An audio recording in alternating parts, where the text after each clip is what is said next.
I was sitting in a crowded London pub on a Tuesday afternoon when I loudly told my new British friends that I had split my pants on the way to work. The entire table went dead silent. Three people choked on their pints. Because in the US, splitting your pants just means you need a new pair of jeans.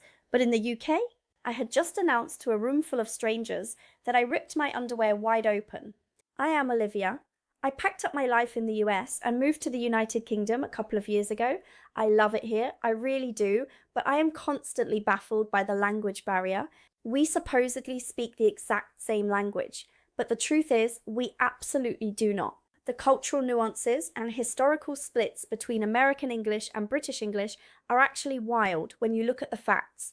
Today, I am breaking down 15 common words that will completely humiliate you if you use the American definition in the United Kingdom. And we are going to look at the deep history of why these words diverged in the first place. Let us start with pants, because this one still haunts me. In America, pants cover your legs. Jeans, slacks, whatever you want to call them.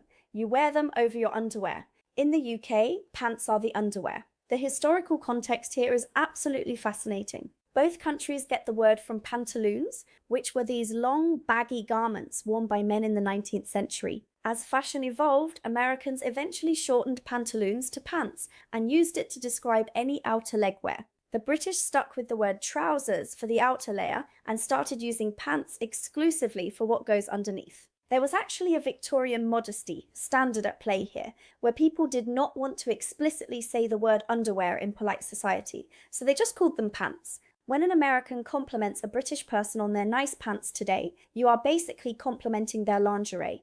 I was literally shocked when I realized how many times I had casually mentioned my pants to my British co-workers. We need to talk about how confusing this is. You just have to adapt. Call them trousers, call your underwear pants, save yourself the HR meeting.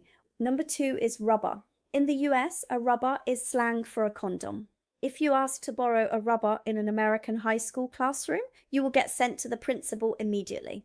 In the UK, a rubber is just an eraser, a standard pencil eraser. The history behind this goes back to the discovery of actual natural rubber. In the late 1700s, an English chemist named Joseph Priestley noticed that this weird plant material from South America was really good at rubbing out pencil marks. So they literally named the material rubber because it rubbed things out. The British kept this original, innocent meaning for their school supplies. Americans, however, decided to call the pencil tool an eraser because it erases. Then, when Charles Goodyear vulcanized rubber in the 1800s and companies eventually started making latex condoms, Americans applied the slang word rubber to the contraceptive. The British cultural nuance here is completely practical. They are just naming the office object after the material it is made from, but it creates a horrifying scenario for American exchange students who just want to fix a mistake on their math test. Number 3 is public school. This one is not embarrassing, but it causes a massive class divide misunderstanding. In the United States, public school means it is funded by the government. It is free. It is where regular everyday kids go. Private school is where the rich kids go. In the UK, a public school is the most elite, insanely expensive, posh private school you can imagine. We are talking Eton, Harrow, Winchester, places that cost £40,000 a year and produce prime ministers.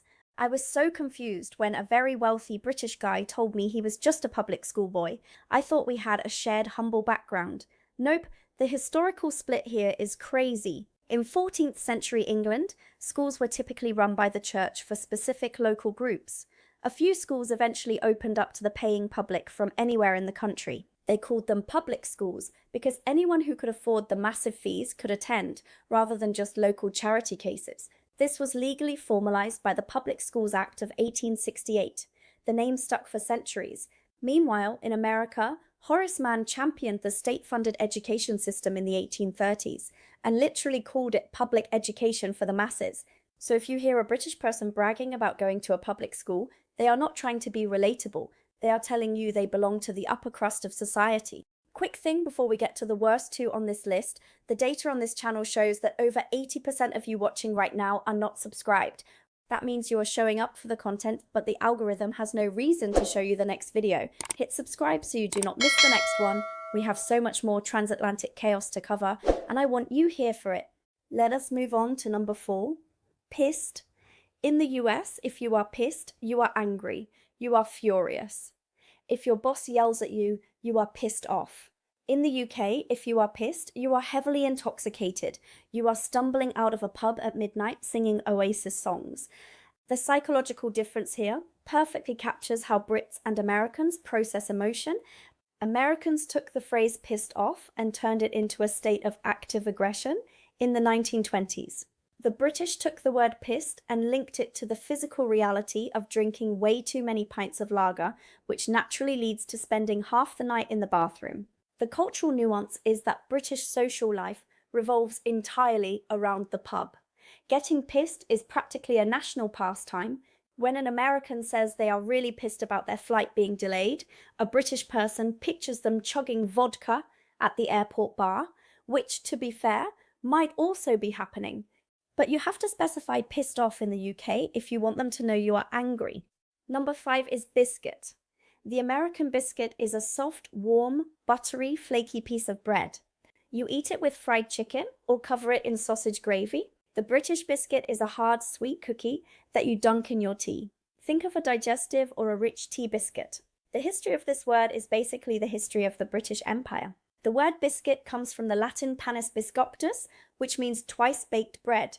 Sailors in the British Royal Navy ate hardtack, which was literally twice baked to remove all the moisture so they would survive months at sea without rotting. Over time, the British refined this into sweet, crunchy tea-time treats. When the British colonized America, they brought the word with them. But during the American Civil War era, Americans gained access to cheap flour and baking soda. Southern American cooks started making these fast, chemically leavened soft breads and just kept the old word biscuit. So when you order biscuits and gravy in London, the waiter will look at you like you are a certified psychopath. They are picturing you pouring meat sauce over a chocolate chip cookie. Number 6 is the most dangerous word on this list, Fanny. I am going to try to keep this family friendly, but we need to talk about this because the stakes are incredibly high. In America, your fanny is your butt. It is a cute, sanitized word for your backside. Your grandmother might tell you to sit on your fanny. We wear fanny packs around our waists. In the United Kingdom, a fanny is specifically the female reproductive anatomy. It is the front, not the back. And it is not a polite word, it is vulgar. I was literally shocked when I told a British friend I fell on my fanny while ice skating. She looked at me with pure horror and asked if I needed to go to the emergency room. The linguistic divergence here happened in the early 20th century. In America, it evolved as a harmless slang term for the buttocks. In Britain, it somehow drifted around to the front and became deeply inappropriate for casual conversation. You must completely scrub this word from your vocabulary before you cross the Atlantic. Do not ask anyone if they like your fanny pack. Call it a bum bag.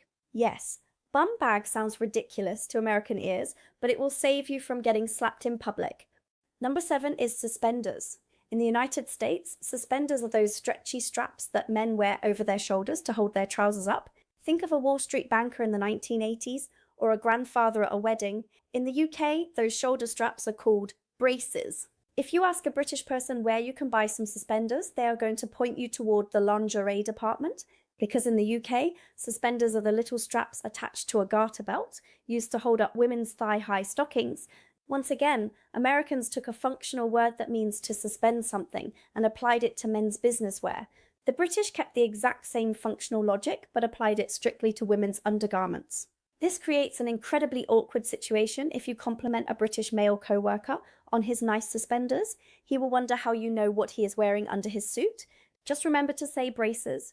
Number 8 is knock up. In America, getting knocked up means getting pregnant. It is usually used in a casual or slightly derogatory way, like an accidental pregnancy. In the UK, knocking someone up just means knocking on their door to wake them up. The historical context here is rooted deep in the British Industrial Revolution. Before alarm clocks were cheap and accessible, British factory workers would hire a person called a knocker-upper. This was a legitimate gig economy job. This person would walk down the street with a long stick and tap on the second-story bedroom windows to wake everyone up for their shift at the mill. They were literally knocking people up. The phrase survived in British culture, simply meaning to rouse someone from sleep. Meanwhile, in America, the slang evolved in the early 20th century to describe the physical bump of pregnancy. So if a British friend offers to knock you up tomorrow morning before your flight to the airport, do not panic. They are not proposing a deeply inappropriate relationship, they are just offering to be your alarm clock. Also, this is exactly the kind of thing I go much deeper on with the people who support this channel directly. So if you are sitting there thinking, okay, I need the fuller version of this story, join the membership below. That is where I share the deeper thoughts, the more personal side of all this, and the extra bits I cannot always fit into the main videos. Number 9 is dummy. In the US, a dummy is a stupid person. It is a mild insult, or it is a crash test mannequin used in cars. In the UK, a dummy is a baby's pacifier, the little plastic thing you put in a screaming infant's mouth to quiet them down. The psychology behind this word reveals a lot about how languages adapt. The word dumb originally meant unable to speak. Americans took the word and applied it to a lack of intelligence. The British looked at a baby crying, realized they needed a tool to make the baby unable to speak, and logically called it a dummy. It pacifies the noise. When an American hears a British mother say her baby dropped its dummy, the American assumes the baby dropped a doll or a toy. But if you call a British person's pacifier a pacifier, they will look at you like you are speaking a foreign language. They are fiercely protective of the word dummy. Number 10 is boot. In America, a boot is heavy footwear.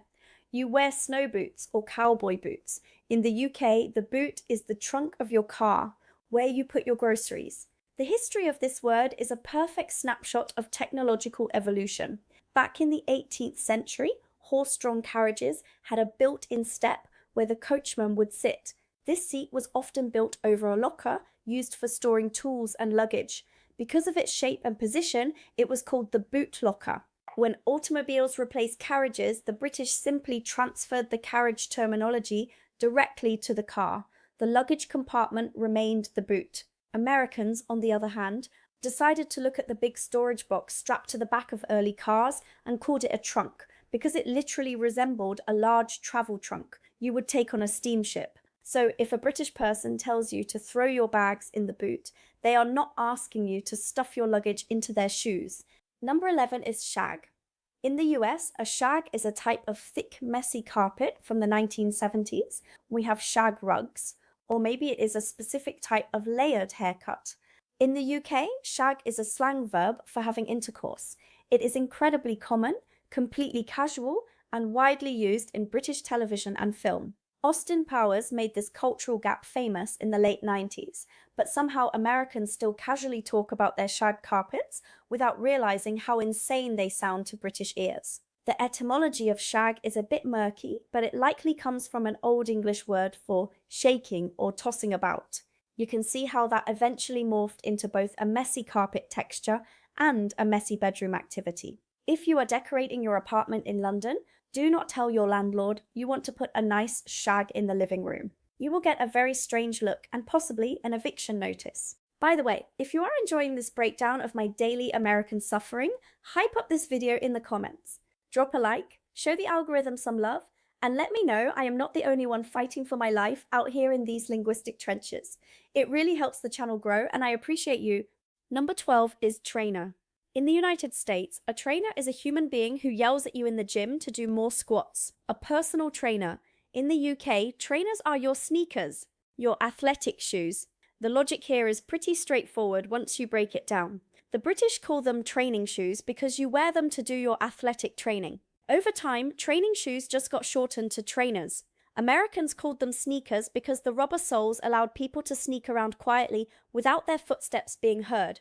The counter-argument from Americans is always that calling a shoe a trainer makes no sense because the shoe itself is not training anyone. But the British counter-argument is that calling a shoe a sneaker implies you are committing a burglary in the middle of the night. But if a British person says they left their trainers in the hallway, please do not expect to find two fitness professionals standing by the front door. Number 13 is jumper. In America, a jumper is usually a tragic term for someone threatening to jump off a bridge or a building. Or it is a specific type of sleeveless dress worn over a blouse, often by little girls. In the UK, a jumper is a sweater, a warm, knitted, long-sleeve pullover. The history of this word traces back to the mid-19th century.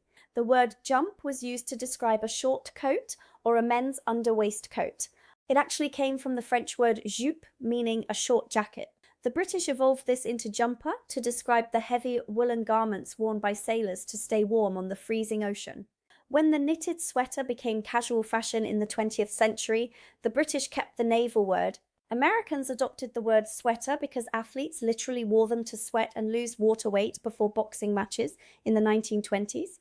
I learnt this the hard way when a British friend told me she was going to wear a heavy jumper to a dinner party.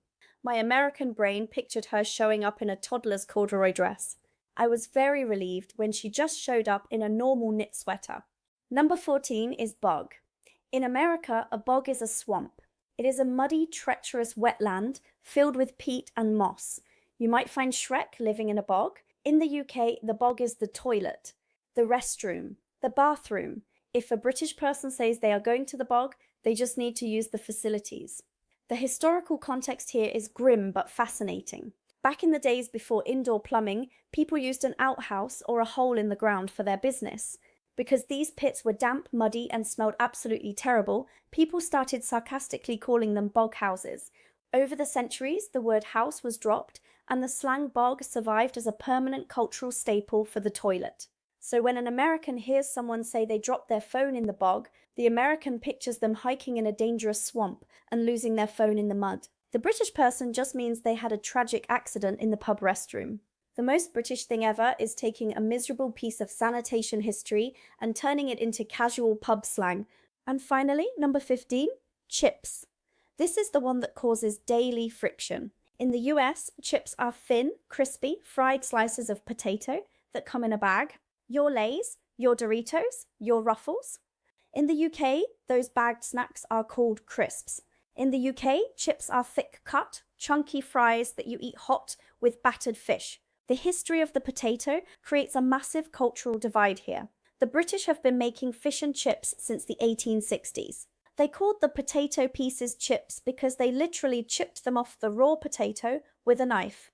It was a substantial hot meal for the working class. In fact, fish and chips were considered so vital to British morale that Winston Churchill refused to ration them during World War II. Meanwhile, across the Atlantic, an American chef allegedly invented the paper-thin potato slice in the 1850s, and the American snack industry industrialized it. Americans took the word chip to mean the thin snack, while they adopted the term French fry for the hot side dish. The British find the American system completely illogical. To a British person, a crisp is crisp. It describes the texture perfectly. A chip is a chunky piece of potato. If you order fish and chips in London and expect a side of Doritos, you're going to be deeply disappointed. And if you ask for chips at a British supermarket, they will direct you to the frozen food aisle instead of the snack aisle. Living as an American expat in the UK is a constant tightrope walk of vocabulary. You think you know the language until you confidently talk about your pants, your fanny, and your suspenders in front of your boss. The truth is, the English language is a massive, living historical record. Every single difference between US and UK English tells a story about industrialization, colonization, social class, and culture. We did not just change words for the sake of being different. Our countries lived through entirely different realities over the last 300 years, and our words adapted to survive those specific realities. I came here thinking I just needed to learn a cool accent. I ended up having to rebuild my entire functional vocabulary from scratch, but honestly, it is the best part of living here. The friction is where the fun is. You just have to be willing to look like a complete idiot a few times a week while you figure it out.